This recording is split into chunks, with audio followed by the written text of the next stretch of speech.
For the first time in U.S. history, we are destroying more businesses than we are creating. And what are the businesses that are getting destroyed? It's not the big. It ain't Hewlett-Packard. It isn't Goldman Sachs. It's not Google. It's the family-owned businesses, the small businesses. It's the 9-person real estate firm that I started out in. It's the family-owned auto body shop. It's the small and family-owned businesses that create the new jobs in this country. They employ half the people. And so when we crush them, and we are crushing them, we crush possibilities for all kinds of Americans and all kinds of communities. Back with us for the hour, 2016 GOP presidential candidate Carly Fiorina. You know, I look at the amount of suffering that is going around in this country. If you become president, here's the economy you will inherit.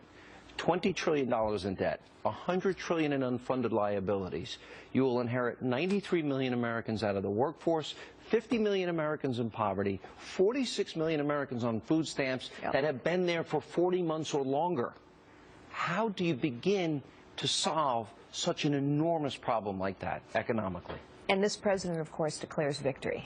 Amazing. So here's the good news about this. The only way to get our debts and deficits under control is to grow the economy, cut spending. Grow the economy, cut spending. Grow the economy, cut spending. The only good two news ways. is only two ways. Okay. But they're two sides of the same coin.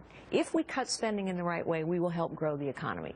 So I believe we need to do three things. One, we have to disentangle people's lives from these webs of dependence. If you look at the programs that we have put in place ever since the war on poverty, those programs provide all of the wrong incentives.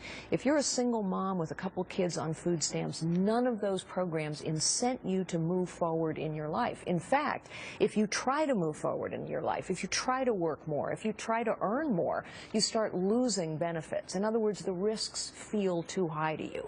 So we have to disentangle those webs of dependence. We have to make sure that every single child gets a good quality education, which means we actually have to provide parents with choices. The left wing is totally on the wrong side of this education issue, and no, Common Core and increasing spending in the Department of Education isn't going to solve that problem. What's going to solve that problem is choices for parents and accountability for teachers. Let me go to your 2 points, because I agree with you. There are only two ways you can do it.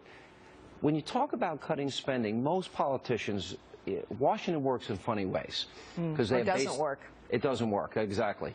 Baseline budgeting, built-in increases in every government program. That's right. And then if you reduce the increase from 8% to 5%, they call it a cut. That's not a cut. No, it's not. That's an increase. That's right. Are you talking about real cuts and real reductions in the size and spending in government? Yes. Three things we have to do to actually reduce spending. Number one, when tens of thousands of baby boomers retire out of the federal government, we cannot replace a single one. And that's what's going to happen over the next 5 or 6 years. Number two, we need revenue reducing. Yes. Okay. We need revenue reducing tax reform. Not revenue neutral tax reform. All these tax reform plans. So the government will take in less money. Yes, less money. Okay. And number three, we need to go to real zero-based budgeting, meaning every program has to be justified in every agency every year, down to the last cent, because you're absolutely right. You know what appropriations hearings are about? The rate of increase over last year. And that's how, drifting along, we have increased the size and scope and cost and complexity and ineptitude, frankly, of every single government agency for 45 years. It's amazing that Republicans have gone along with the scheme, in my view. The penny plan, which I support, I support it, one, because it works, and two, because you can explain it in a sentence. You cut 1 penny out of every dollar the government spends every year for 6 years, you balance the budget. You know what, Sean? There are so many good ideas, that being one of them. But here's what every single one of those good ideas takes. Leadership that is unafraid to challenge the status quo. And what happens is you get a lot of politicians who are being benefited by the status quo. And so guess what? They don't challenge the status quo. It is why now we need a leader in the Oval Office who will challenge the status quo of Washington, D.C. Right. So if you cut the spending into the government, also you're talking about tax reform, reducing the amount of spending, real spending and real dollars. That's right. Okay. Now we still have all those people out of the labor force. That's right. We still have those people in poverty, and we still have those people on food stamps. And we still have debt to pay down. how do you then get those people back to work? The most important thing that we need to do to grow this economy is to get the real engine of economic growth in this nation going and growing again. And guess what that is? Small and family-owned and new businesses. Small, family-owned, new businesses have always created 2/3 of the jobs in this country. They employ half the people. I started out as a secretary in a 9-person real estate firm.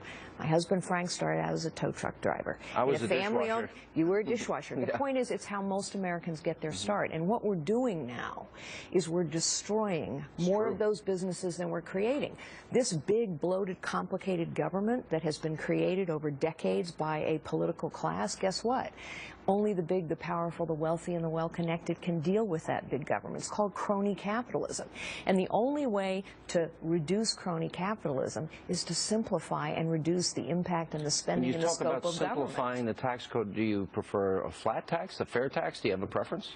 I prefer a tax code that's 3 pages long, not 70,000 pages long. I prefer a tax code that anybody can understand and can fill out without having to hire an accountant or a lawyer to do so. I can't tell you how refreshing that would be. All right, we'll take a break. We'll have more with Carly Fiorina right after the break. Plus, we'll ask her some of your questions that you have been sending via Facebook and Twitter. Straight ahead. She tweets about women's rights in this country and takes money from governments that deny women the most basic